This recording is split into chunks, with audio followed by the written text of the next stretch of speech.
unified, neutral, demilitarized Germany, which is what the Soviet Union was pushing for.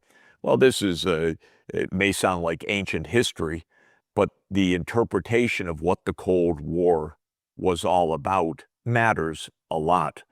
And the point is that the Soviet Union had true security concerns. My God, they lost 27 million people to an invasion from Europe, and an invasion that occurred after Western Europe had shown disdain with the idea of having an alliance with the Soviet Union to protect against such an invasion.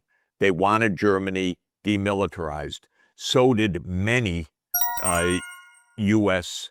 thinkers and leaders. George Kennan, the great statesman after World War II of the United States, the kind of dean of the school of U.S.-Soviet relations, urged all through the 1950s to neutralize Germany. A neutral, demilitarized Germany would end the Cold War.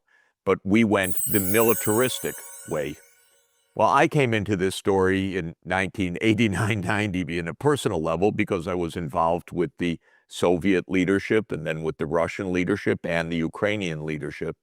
And I absolutely saw with my own eyes how insistent Gorbachev and Yeltsin were to make peace, to demilitarize, to end the Cold War.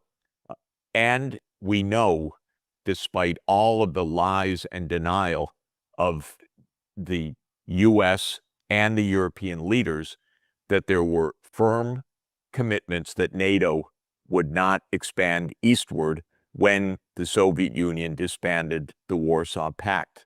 In other words, every bit of history is read in a false and tendentious way to deny any security interests of Russia. Everything is meant to prove that Russia is the villain, the expansionist power, the only one that does things wrong, the pure evil, and so forth.